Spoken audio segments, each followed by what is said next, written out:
গোঁফে তেল দিয়ে অপেক্ষার প্রহর শেষ। গ্রীষ্মের ফল কাঁঠাল পাকতে শুরু করেছে। সুমিষ্ট এই ফলটি পুষ্টিগুণে ঠাসা। 1 কাপ কাঁঠালে মেলে calorie, carbohydrate, calcium, fat, fibre এবং প্রোটিন। এছাড়া antioxidant vitamin A, vitamin C, magnesium, potassium, copper ও ম্যাঙ্গানিজেরও উৎস কাঁঠাল। কাঁঠালের মৌসুমে নিয়মিত ফলটি খেলে পাওয়া যাবে অনেক উপকার। প্রচুর পরিমাণে ভিটামিন এ রয়েছে কাঁঠালে। এই ভিটামিন দৃষ্টিশক্তি ভালো রাখে। ফাইবারের ভালো একটি উৎস কাঁঠাল।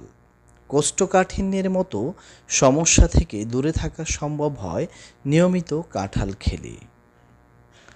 আলসারের সমস্যা প্রাকৃতিক উপায়ে কমাতে সাহায্য করে কাঁঠালে থাকা এক ধরনের উপকারী উপাদান। বেশ কয়েক ধরনের অ্যান্টিঅক্সিডেন্টের উৎস কাঁঠাল। এইসব উপাদান হৃদরোগ ও ডায়াবেটিসের মতো রোগের ঝুঁকি কমাতে সাহায্য করে। কাঁঠালে থাকা পটাশিয়াম উচ্চ রক্তচাপ নিয়ন্ত্রণ রাখতে সাহায্য করে। এতে হৃদরোগ ও স্ট্রোকের ঝুঁকি কমে। প্রচুর পরিমাণে ভিটামিন সি মেলে কাঁঠাল থেকে। নিয়মিত ফলটি খেলে তাই ত্বক ভালো থাকে ও ত্বককে রোদের ক্ষতিকর প্রভাব থেকে দূরে রাখা যায়। অনেকক্ষণ পর্যন্ত পেট ভরা থাকে কাঁঠাল খেলে।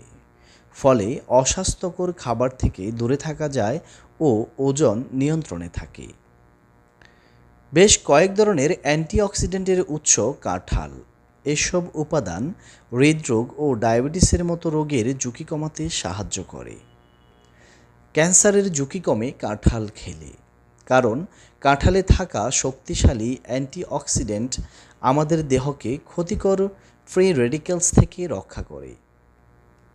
শরীরের রোগ প্রতিরোধ ক্ষমতা বাড়াতে সাহায্য করে কাঁঠালে থাকা ভিটামিন সি।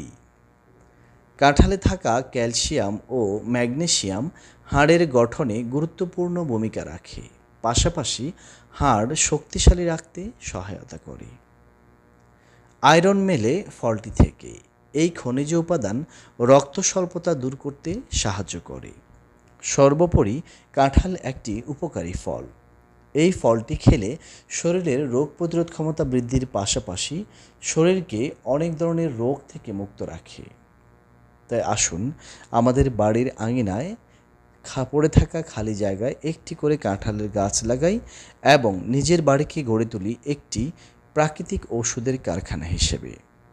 বন্ধুরা, আমার এই ভিডিওটি ভালো লাগলে অবশ্যই লাইক, কমেন্ট এবং শেয়ার করে পাশে থাকবেন। আর হ্যাঁ, অবশ্যই সাবস্ক্রাইব করবেন। আবারও কথা হবে অন্য কোনো সময় অন্য কোনো গুরুত্বপূর্ণ বিষয় নিয়ে। সে পর্যন্ত ভালো থাকবেন, সুস্থ থাকবেন। ধন্যবাদ সবাইকে।